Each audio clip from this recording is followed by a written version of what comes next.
UP में भैंस को लेकर आखिर क्यों बवाल और लड़ाई हो रही? योगी ने उठवाई भैंस और भड़क गया अखिलेश। पूरा बवाल क्या है उससे पहले देखिए, आज सीएम योगी आदित्यनाथ कांग्रेस के गढ़ रायबरेली में थे।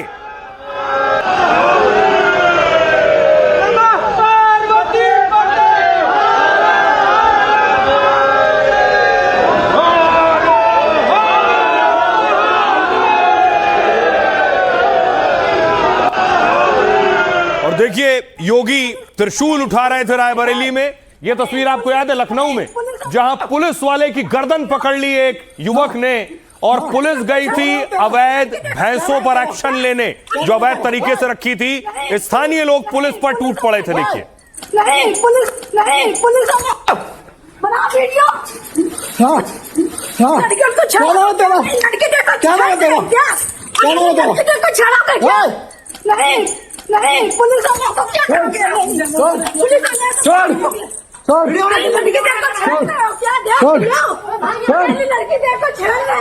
पुलिस वाले की गर्दन पकड़ी गई। उसके बाद क्या हुआ, यह तस्वीर आपको मैंने दिखाई कि 250 लगभग भैंसे पुलिस उठा ले गई, निगम कर्मचारी ले गए।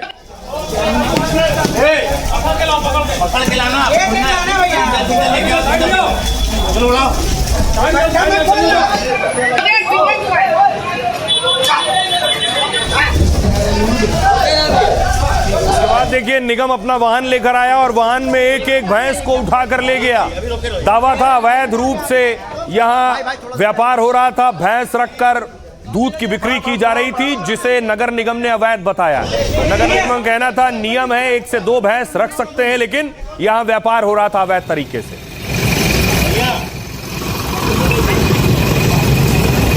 और उसके बाद देखिए ये जो भैंसे ले गए 250, उन भैंसों की नीलामी शुरू हुई।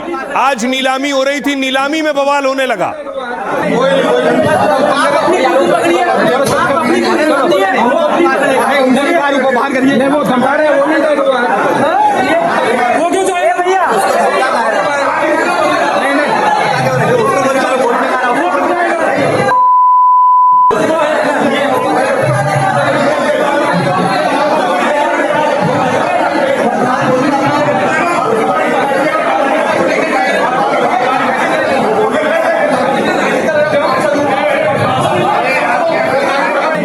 और जो नीलामी हो रही थी उस पर ऐसा बवाल हुआ कि सुनिए, ये शख्स बता रहा है कि कैसे गुंडागर्दी हो रही थी। मार रहे हैं, भगा रहे, पेपर हाथ में थे, दिखाई ना आपको, छीन लिए पेपर। उन्हें गुंडागर्दी चल रही, सारे गुंडा लेकर आए, पूरे गुंडे लेकर आए। योगी जी से रिक्वेस्ट कर गुंडे आए हैं यहाँ पे, किसी को पेपर नहीं लेने दे रहे। पेपर क्यों ले लाठी का ये देखो से मारे हैं, ये देखो लात मारी, पूरा लात से मार रहे हैं। कौन हो, क्या नाम है? हम रवि पांडे नाम है। न्यूज पेपर में देखा था तो यहाँ पे आए थे, हम पेपर छीन लिया और लाते। अब देखिए इस पूरे बवाल में समाजवादी पार्टी की एंट्री हुई। आज भैंसों की नीलामी हो रही थी, तो समाजवादी पार्टी बड़ी संख्या में प्रदर्शन कर रही थी। भैंसों की नीलामी पर यह प्रदर्शन हो रहा था।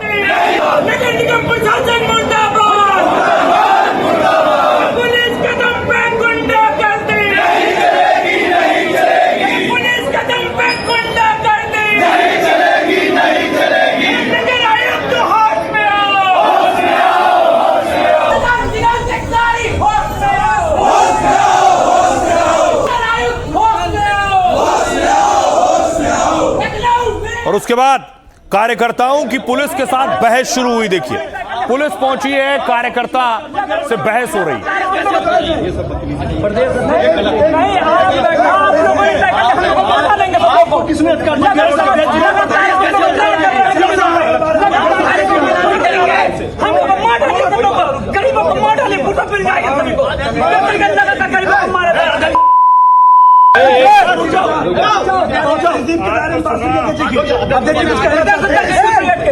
हमारे प्रदेश में 3 घंटे से पशुपालक यहाँ पर धरना दे रहे हैं शांतिपूर्ण नगर निगम के कैंपस के अंदर, लेकिन उनकी बात को नहीं सुना जा रहा है। 3 घंटे तक कोई एक नगर निगम का अधिकारी कर्मचारी।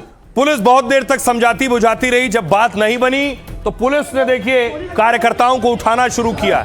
एक एक को उठाया गया है। पुलिस ने किसी का टांग, किसी का हाथ पकड़ के बस में भरा।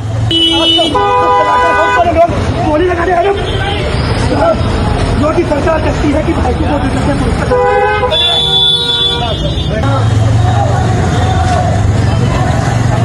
को बैठो।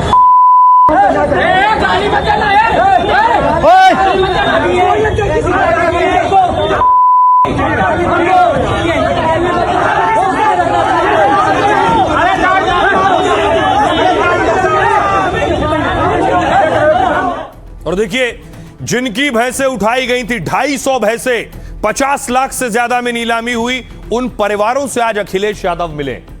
ये वो परिवार है नगर निगम ने जिनकी भैंसें उठाई। अखिलेश यादव ने उन्हें बुलाकर उनसे मुलाकात की।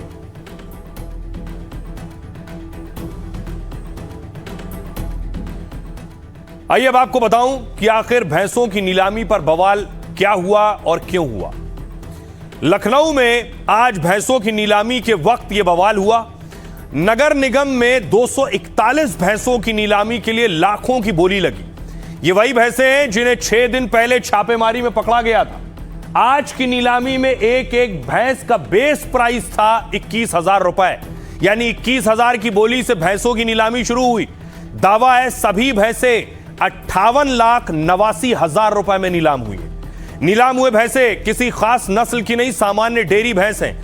अवैध डेयरी पर रेड करने के बाद इन्हें गौशाला में रखा गया था, लेकिन सपा और आजाद समाज पार्टी इस नीलामी का विरोध कर रही। विपक्ष ने नीलामी प्रक्रिया को अवैध वसूली बताकर सवाल उठाए। सपा ने आरोप लगाया कि भैंसों को छोड़ने के लिए घूस की डिमांड की गई।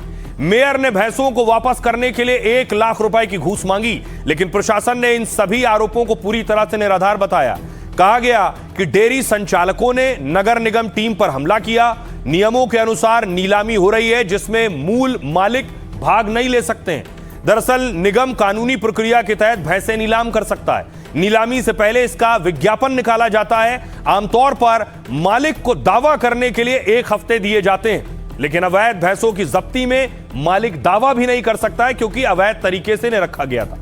अब सुनिए जरा अखिलेश यादव क्या कुछ कह रहे हैं और दूसरे नेता क्या कह रहे हैं। आप लखनऊ इंटर करते हो तो बाईं तरफ आप देखोगे 10,000 भैंसें होंगी कम से कम वहां पर। तो जो सरकार गौमूत्र खरीद रही है, $1 ट्रिलियन इकोनॉमी के लिए गौमूत्र खरीदना चाहते हैं, कम से कम जो पशुपालन कर रहे हैं, जो लखनऊ को दूध दे रहे हैं, मान लीजिए अगर वो दूध देना बंद कर दें तो कितना नकली दूध आएगा, नकली पनीर आएगा। इसलिए सरकार को उनके प्रति संवेदना और उनके खिलाफ कार्रवाई नहीं करनी चाहिए, उन्हें अपमानित नहीं करना चाहिए। वाले दिन, वही 15 अगस्त वाले दिन, जिस दिन हमारा देश आजाद हुआ, उस दिन इस नगर निगम और पुलिस की टीम ने मिलकर के उनके ऊपर अन्याय अत्याचार किया, उनको मारा पीटा, उनकी 350 भैंसें उठा करके लेकर के आ गए और गांधी हाउस को बंद करने का काम किया। मेयर साहिबा ने, उनके अधिकारियों ने एक पशुपालकों से कहा कि हमको 1-1 लाख रुपए भैंस का दे दो तो हम सारी भैंसें छोड़ देंगे। अब ये मैं आपसे अपने माध्यम से पूछना चाहता हूँ मेयर साहिबा से, ये गरीब परिवार के लोग जिसकी भैंस की कीमत 1 लाख रुपए नहीं है, वो 1 लाख रुपए भैंस के बदले में कैसे उसमें दे देंगे? नगर निगम मनमानी कर रहा है और ये मनमानी बहुत महंगी पड़ेगी। बाबा जी को, माननीय मुख्यमंत्री जी को ये बदनाम करने की साजिश की जा रही है। आप नगर निगम के क्षेत्र के बाहर इनको जगह क्यों नगर निगम नहीं दे रहा है जो वो अपने वहां पर जीवन यापन करें। जिस दिन दूध बंद हो जाएगा, भैंसें चली जाएंगी, उस दिन अधिकारी क्या करेंगे, मंत्री क्या करेंगे। अब एक और खबर यूपी से है कि यूपी पुलिस ने, योगी आदित्यनाथ ने आखिर 30,000 डंडों का ऑर्डर दे दिया है। आखिर यूपी में सुरक्षा व्यवस्था और चुस्त दुरुस्त और टाइट होने वाली है और उपद्रव करने वाले, हंगामा करने वाले दंगाइयों के लिए यह 30,000 लाठी का ऑर्डर दिया गया है।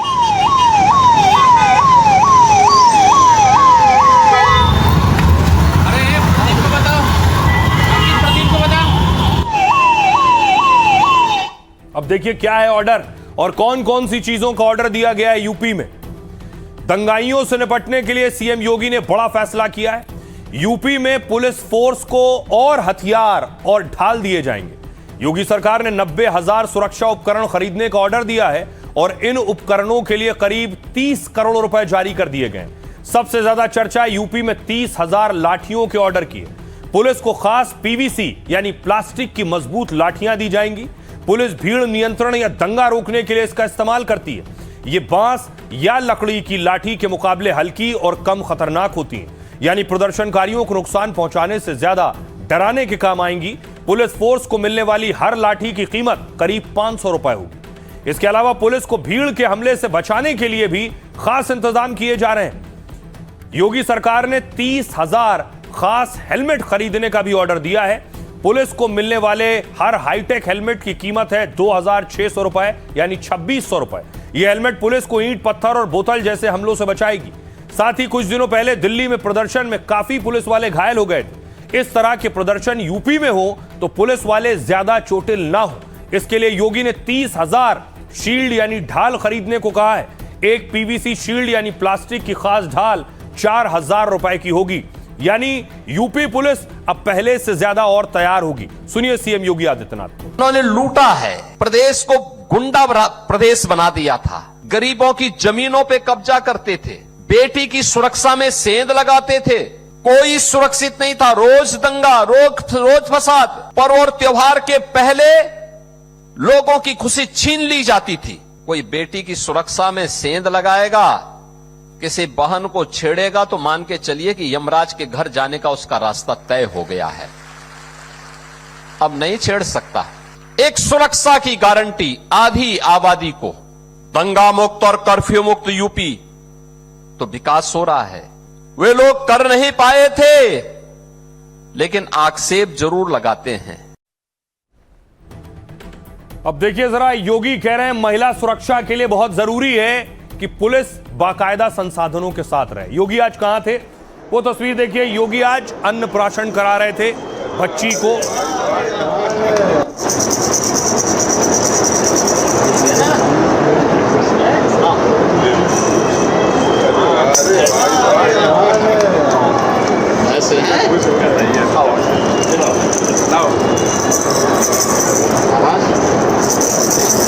ठीक है,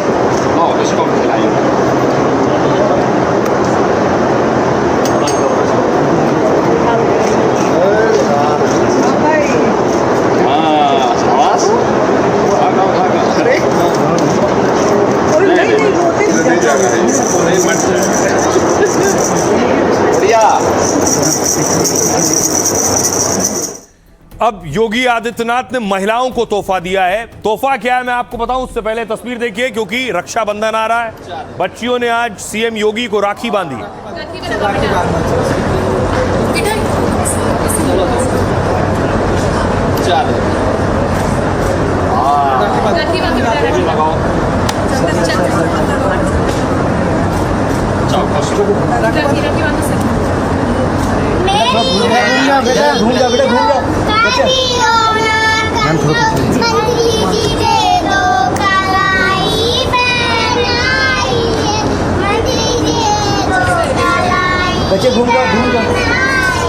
और रक्षाबंधन के मौके पर जो तोहफा दिया है महिलाओं को, उससे पहले सीएम योगी ने एक बैठक की और उन अधिकारियों के साथ बैठक की जिससे जमीनी स्तर पर उसे लागू किया जा सके। आइए अब आपको बताऊं कि योगी ने रक्षाबंधन पर महिलाओं को क्या तोहफा दिया है। योगी ने जो तोहफा दिया है वो दरअसल, ये आप तस्वीर देख रहे हैं, यह है बस। महिलाओं को बस यात्रा फ्री। रक्षाबंधन पर सीएम योगी ने यूपी की महिलाओं को यह तोहफा दिया है। यूपी में 3 दिन तक महिलाएं बस में मुफ्त यात्रा कर सकेंगी। 27 से 29 अगस्त तक वो सरकारी बसों में फ्री सफर कर सकेंगी। यूपी में 900 से ज्यादा बसों में महिलाओं को सुविधा मिलेगी। महिला के साथ एक सहयोगी भी मुफ्त सफर कर सकता है, वो पुरुष भी हो सकता है। बेकाबू रफ्तार तो गिरेगी गाज। त्योहारों पर भीड़ को देखते हुए पेट्रोलिंग बढ़ाने को कहा है। शहरों और हाईवे और एक्सप्रेस वे पर कड़ी निगरानी करने को कहा है। ओवरलोडिंग, ओवर स्पीडिंग पर तुरंत एक्शन के निर्देश दिए हैं। बिना हेलमेट, बिना सीट बेल्ट के गाड़ी चलाने पर सख्ती बरतें। नोएडा के लिए खास तौर से धारा 163 लागू कर दी है। त्योहारों को लेकर कई शहरों में हाई अलर्ट घोषित है। नोएडा में 13 दिन के लिए बीएनएस की धारा 163 लागू है, यानी 5 या उससे ज्यादा लोग एक साथ जमा होने पर बैन है। जुलूस और प्रदर्शन के लिए पुलिस की अनुमति जरूरी होगी। नोएडा में पाबंदी और नियम 4 सितंबर तक लागू रहेंगे। इसी दौरान रक्षाबंधन, जन्माष्टमी और ईद ए मिलाद है और 30 अगस्त को नीट पीजी की परीक्षा भी होनी है। उससे पहले योगी ने तैयारी कर ली है और पुलिस को भी हिदायत दे दी है। सुनिए सीएम को। आज मेरे लिए यह अत्यंत प्रसन्नता का क्षण है कि रक्षाबंधन के ठीक पहले हम प्रदेश भर की 3,53,000 से अधिक रसोइयों के 4 नए कार्यक्रम को लेकर के यहां पर आए हैं। यानी एक साथ रक्षाबंधन के पहले इतना बड़ा उपहार आज से 9 साल पहले रसोइयों को मात्र 1,000 रुपया मिलता था और वह भी कभी मिलता था कभी नहीं मिलता था। नोट करना, कभी मिलता था कभी नहीं मिलता था। आज तो प्रधानमंत्री मोदी जी ने देश भर में 55 करोड़ लोगों के लिए जनधन अकाउंट खोल दिया है।